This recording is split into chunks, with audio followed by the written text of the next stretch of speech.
আসসালামু আলাইকুম, সবাইকে স্বাগত জানাচ্ছি বিডিভিউসে। আপনাদের সাথে আছি আমি ফাহাদিয়া মিতো। ইসরায়েলের গাজায় যুদ্ধ শুরু হবার ২০ মাস পার হতে চলল। আন্তর্জাতিক বিচার আদালত বা ইন্টারন্যাশনাল কোর্ট অব জাস্টিস এরই মধ্যে এই যুদ্ধকে সম্ভাব্য গণহত্যা হিসেবে তদন্ত করছে। আর আন্তর্জাতিক অপরাধ আদালত বা ইন্টারন্যাশনাল ক্রিমিনাল কোর্ট আইসিসিও ইসরায়েলের প্রধানমন্ত্রী বেনিয়ামিন নেতানিয়াহু এবং সাবেক প্রতিরক্ষা মন্ত্রী ইয়োভ গালান্তের বিরুদ্ধে যুদ্ধ অপরাধের অভিযোগে গ্রেফতারি পরোয়ানা জারি করেছে। গণহত্যা বিষয়ক গবেষক, শীর্ষস্থানীয় মানবাধিকার সংস্থা এবং জাতিসংঘের বিশেষজ্ঞরা গাজায় চলমান কার্যক্রমকে বহু আগেই গণহত্যা হিসেবে চিহ্নিত করেছেন। আর প্রমাণিত গণহত্যাকারী ইসরায়েলের পাশে দাঁড়িয়ে সবচেয়ে বেশি লোকসান হয়েছে যুক্তরাষ্ট্রের। বিস্তারিত থাকছে আলী আহমদ মাবরুরের প্রতিবেদনে।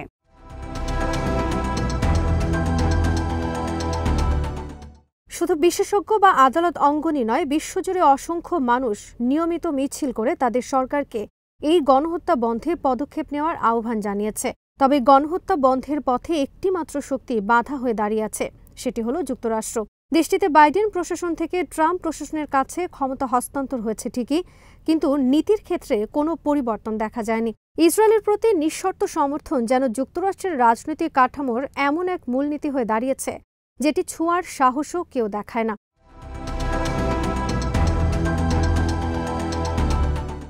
একাধিক বিশ্লেষণে বলা হয়েছে, যুক্তরাষ্ট্র ও ইসরায়েলের এই বিশেষ সম্পর্কের পেছনে রয়েছে ইহুদি খ্রিস্টান মূল্যবোধ এবং যৌথ গণতান্ত্রিক পথ চলা। আবার কেউ কেউ যুক্তি দিয়েছেন এটি যুক্তরাষ্ট্রের দুই দলীয় রাজনৈতিক ব্যবস্থা ও ধনিক শ্রেণীর আধিপত্যের ফলাফল। কিন্তু বাস্তবতা আসলে এত জটিল নয়, বরং বেশ সহজ। যুক্তরাষ্ট্র ইসরায়েলকে এক গুরুত্বপূর্ণ মিত্র হিসেবে দেখে, কারণ এই মিত্রতা বিশ্বব্যাপী মার্কিন আধিপত্য বজায় রাখতে সহায়ক।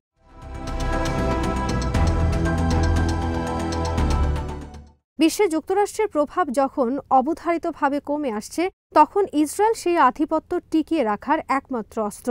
মার্কিন অভিজাত শ্রেণীর ধারণা, ইসরায়েল তার বর্তমান বসতি উপনিবেশবাদী রূপে টিকে থাকলে সেটি যুক্তরাষ্ট্রের বৈশ্বিক প্রাধান্য রক্ষায় গুরুত্বপূর্ণ ভূমিকা রাখবে। বিশেষ করে সোভিয়েত ইউনিয়নের পতন এবং কোল্ড ওয়ারের অবসানের পর থেকে যুক্তরাষ্ট্র একমাত্র মহাশক্তি হিসেবে এক ধরনের একমেরু বিশ্ব ব্যবস্থা চালাচ্ছে।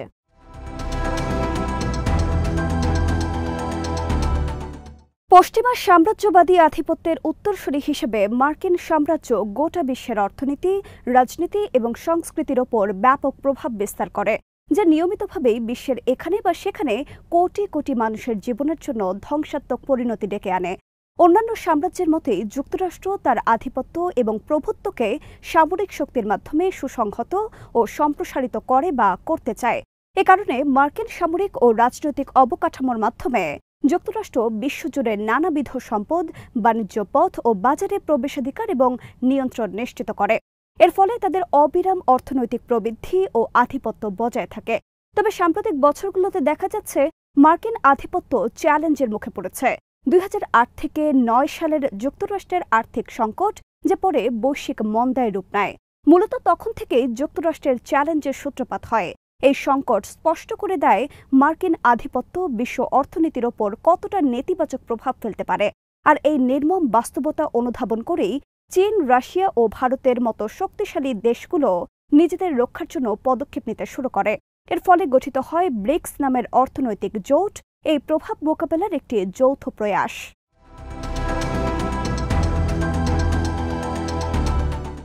পরবর্তী বছরগুলোতে যুক্তরাষ্ট্রের পররাষ্ট্রনীতির ক্রমাগত ব্যর্থতা, বিশেষ করে আফগানিস্তানে পরাজয়, আফ্রিকায় প্রভাব হ্রাস এবং রাশিয়ার ইউক্রেন আক্রমণ ঠেকাতে ব্যর্থতা বিশ্বব্যাপী মার্কিন ক্ষমতার সীমাবদ্ধতা তুলে ধরে।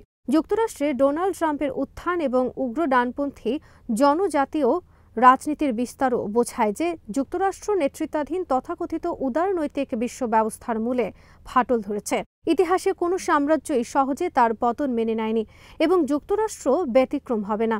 তারা এখনও যে কোনো মূল্যে মহাশক্তির মর্যাদা ধরে রাখার চেষ্টা চালিয়ে যাচ্ছে। আর এই লক্ষ্যে তারা এমন সাম্রাজ্যবাদী ঘাঁটি তৈরি ও ধরে রাখতে চায় যারা অবিচল আনুগত্যে পাশে থাকবে। আর এক্ষেত্রে ইসরায়েল তাদের প্রধান ভরসা।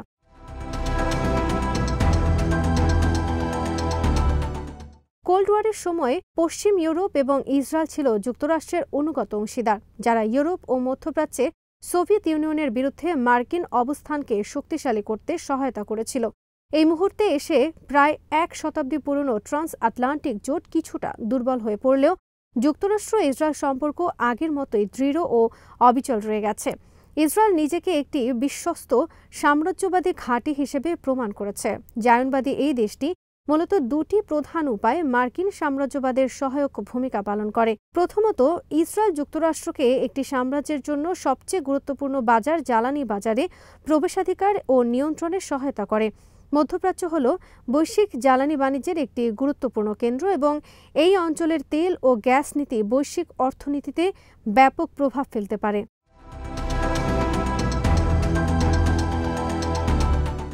যুক্তরাষ্ট্রের সবচেয়ে বড় আতঙ্ক হল এই জ্বালানি বাজারে আধিপত্য হারিয়ে ফেলা, অর্থাৎ রাশিয়া বা ইরান বা চীন যেন এই অঞ্চলের জ্বালানির ওপর নিয়ন্ত্রণ প্রতিষ্ঠা করতে না পারে। সে কারণেই যুক্তরাষ্ট্র চেষ্টা করছে এমন একটি আঞ্চলিক শাসন ব্যবস্থা প্রতিষ্ঠা করতে যা তার সাম্রাজ্যবাদী স্বার্থকে প্রাধান্য দেবে। এই নতুন শাসন ব্যবস্থার লক্ষ্য হচ্ছে চীনের মতো প্রতিদ্বন্দ্বীদের ঠেকিয়ে যুক্তরাষ্ট্রকে স্পষ্ট কৌশলগত সুবিধা দেওয়া।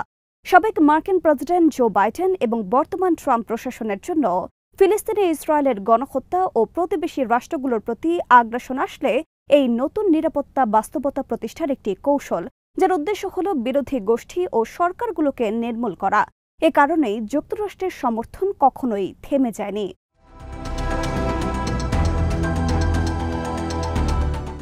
দ্বিতীয়ত, ইসরায়েল মার্কিন সামরিক আধিপত্য বজায় রাখতে গুরুত্বপূর্ণ ভূমিকা পালন করে। যুক্তরাষ্ট্র প্রতি বছর ইসরায়েলকে বিলিয়ন বিলিয়ন ডলার সহায়তা প্রদান করে, যা বাস্তবে এক ধরনের ঔপনিবেশ ধরে রাখার জন্য বিনিয়োগ। এই তহবিলের মাধ্যমে ইসরায়েল যুক্তরাষ্ট্রের কাছ থেকেই অস্ত্র কিনে থাকে।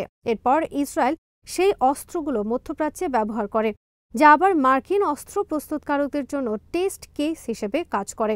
এর মাধ্যমে মার্কিন সামরিক শিল্প জোট আরও বেশি অস্ত্র বিক্রি করতে পারে এবং আরও নতুন প্রযুক্তি উদ্ভাবন করতে পারে, যা যুক্তরাষ্ট্রকে তার প্রতিদ্বন্দ্বীদের চেয়ে সামরিক দিক থেকে এগিয়ে রাখে।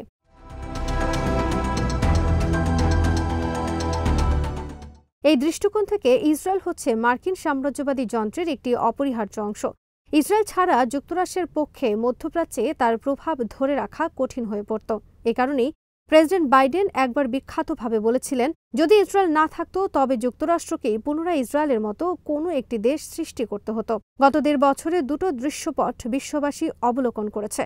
প্রথমত, যুক্তরাষ্ট্রের ভেতরেই ইসরায়েল বিরোধী ও ফিলিস্তিনের পক্ষে আন্দোলন অতীতের যে কোনো সময়ের তুলনায় অনেক বেশি বিস্তৃত হয়েছে।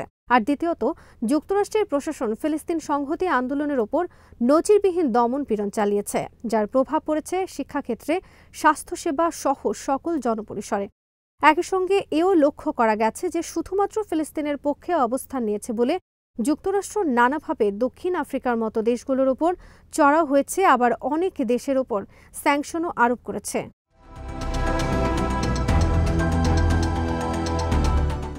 যুক্তরাষ্ট্রের সাম্রাজ্যবাদী কাঠামো ফিলিস্তিনিদের নিশ্চিহ্ন ও দমন করতে যে বিশাল পরিমাণ সম্পদ ও শক্তি ব্যয় করছে তা দেখলে একটা প্রশ্ন ওঠে, ফিলিস্তিনিদের মতো একটি রাষ্ট্রহীন, অর্থনৈতিক বা কূটনৈতিক শক্তিহীন, সামরিক শক্তিহীন বা জাতিগোষ্ঠী কিভাবে বিশ্বের একমাত্র মহাশক্তিকে এতটা আতঙ্কিত করতে পারে? মূলত ফিলিস্তিনিদের স্বাধীনতাকামীদের আন্দোলনের কাছে যুক্তরাষ্ট্রের অসহায়ত্ব দুটো বিষয় প্রমাণ করে। এক, মার্কিন যুক্তরাষ্ট্রের ঐতিহাসিক নীতি বিবর্জিত অবস্থান, আর 2, একটি স্বাধীন ফিলিস্তিন মানেই যুক্তরাষ্ট্রের সাম্রাজ্য পতনের সূচনা।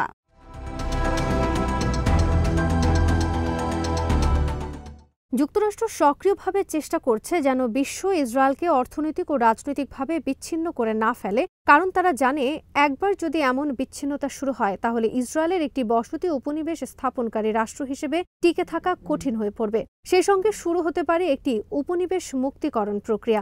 এর পরিণতিতে ফিলিস্তিন ও ইসরায়েলের একসঙ্গে বসবাস করতে পারে একটি নতুন উপনিবেশ মুক্ত রাজনৈতিক কাঠামোর অধীনে, যা এই অঞ্চলের সাথে সংহত হবে এবং আর তেমনটা হলে সাম্রাজ্যবাদের স্বার্থ রক্ষা করা আর সম্ভব হবে না।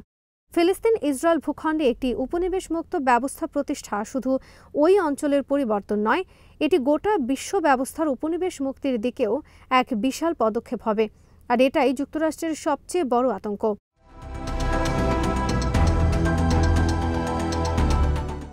এই বাস্তবতা বিবেচনায় বিশ্বের অধিকাংশ দেশের স্বার্থে ফিলিস্তিনের পাশে দাঁড়ানো উচিত। ফিলিস্তিনিদের ভবিষ্যৎও এর ওপরই নির্ভর করছে। ঐতিহাসিকভাবে সমৃদ্ধ এই জাতিটি আজ সম্পূর্ণ নিশ্চিহ্ন ও পরাধীনতার হুমকির মুখোমুখি হয়ে পড়েছে। তাই যে দেশগুলো নিজেদেরকে ফিলিস্তিনিদের এই করুণ পরিণতি হওয়া থেকে রক্ষা করতে চায়, তাদের উচিত ফিলিস্তিনের মুক্তি সংগ্রামের সাথে সম্পৃক্ত হওয়া। যুক্তরাষ্ট্রের যেমন প্রয়োজন একটি বসতি উপনিবেশবাদী ইসরায়েল, যেন তারা তাদের সাম্রাজ্যিক পতন ঠেকাতে পারে, তেমনি শান্তিকামী বিশ্ব, বিশেষ করে গ্লোবাল সাউথের দরকার একটি উপনিবেশমুক্ত ফিলিস্তিন, যাদের যুক্তরাষ্ট্রের পতন ত্বরান্বিত করা যায়।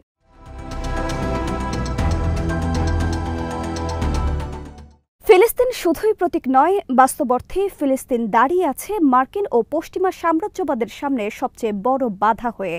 এই সত্যটি অধিকারের আদায়ে সোচ্চার এমন প্রতিটি মানুষ, জনগোষ্ঠী ও নীতি নির্ধারকদেরই অনুধাবন করা প্রয়োজন।